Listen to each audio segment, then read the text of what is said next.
Hey guys, a lot of you have asked how to protect digital assets. Now, you have to recognize that digital assets protection is no different from regular assets protection, right?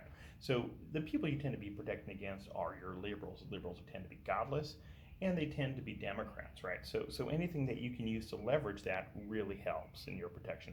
So, a lot of you already recognize what this is. I'm showing you how right now to choose a very secure password.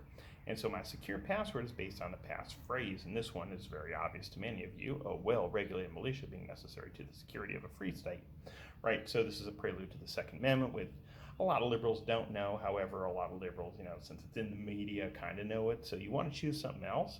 But let's break this down a little bit, okay? And so notice I have a bit of capitalization changes, right? So I started off here, a well-regulated militia. I include the punctuation here, right? And then I have another capitalization. I put in a 2 instead of a 2. And I always try to use a dollar sign if I can. And the reason I use a dollar sign is because you sometimes have foreign hackers who are trying to get into you. And foreign hackers always use things like these weird communist currency symbols. So by using an American dollar sign, you just protect yourself a little bit more here, okay? So well-regulated militia being necessary to free state. Great. Okay, so cool. And what we're going to do now is we're going to break it up into components here.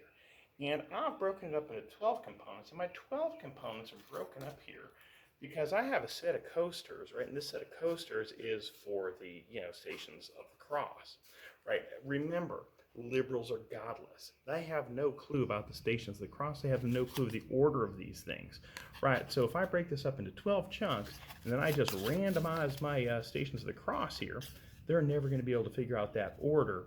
And 12 factorial, something like 500,000 combinations, are just not going to do it, and you're certainly not going to do it before you notice that your little coasters are missing, right? All right, so let's see how this happens, right? So, by the way, this also protects you against the liberal government element, right? Because those two are godless people. They do not understand this. And so here we go. So here as the example, I'm just going to show the first one because obviously the first one everybody knows, which is the condemnation of Jesus, right? With Pontius waving his hands, and I turn it over and I have my AW, right? Which matches the first of my 12. You're asking why I only have 12 here. We know there are more Stations of the Cross.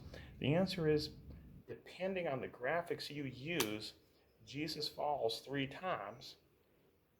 And sometimes the artwork doesn't necessarily tell you where in his journey he fell. So I like to just repeat the same element on all 3 of Jesus' fallings. Anyway, that's my tip for today. Hope you found it useful, and I'll talk to y'all later.